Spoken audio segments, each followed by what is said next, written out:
The Federal Reserve did not develop from a single event. Its creation came after more than a century of disagreement, failed banking systems, and financial crises. Over time, the United States learned that some form of centralized banking was necessary to support the economy and provide stability during difficult periods. The debate over central banking began shortly after the United States gained independence. Alexander Hamilton believed the country needed a national bank to manage government money, build public credit, and encourage economic growth. Thomas Jefferson strongly disagreed.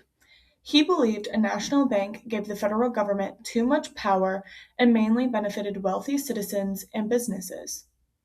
Hamilton's ideas led to the creation of the first Bank of the United States in 1791. Its charter expired in 1811. However, financial problems during the War of 1812 showed that the country still needed a strong banking system. As a result, the Second Bank of the United States was created in 1816.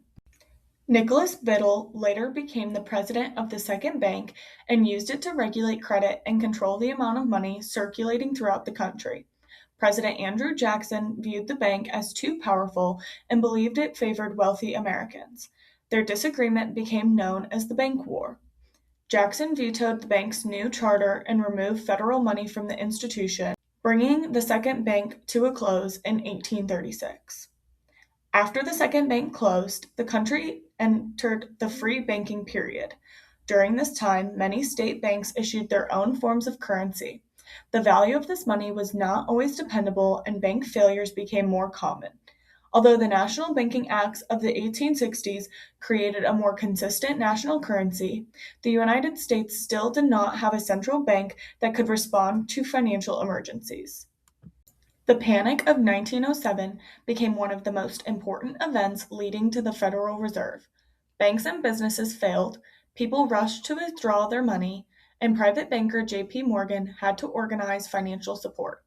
This crisis made it clear that the country could not continue depending on private individuals to rescue the banking system. Congress responded by passing the Federal Reserve Act in 1913. This law created the Federal Reserve System and gave it the responsibility of issuing currency, holding bank reserves, supervising certain banks, and providing emergency funds when needed. The Federal Reserve's power continued to expand.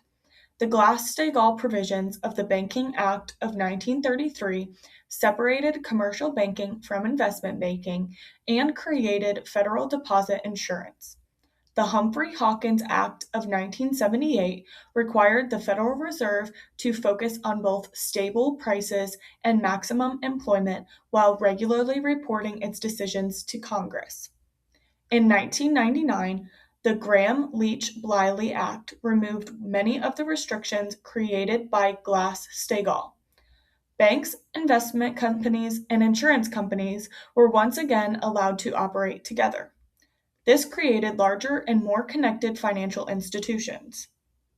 During the Great Recession of 2007 through 2009, the Federal Reserve took a much larger role in supporting the economy. It lowered interest rates, created emergency lending programs, and purchased securities to support financial markets.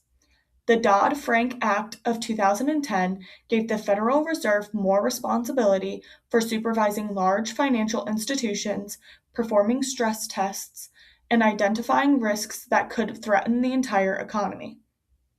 The Federal Reserve has changed greatly since it was created. It began mainly as a way to prevent banking panics, but its responsibilities now include monetary policy, banking supervision, consumer protection, payment systems, and the overall stability of the United States economy.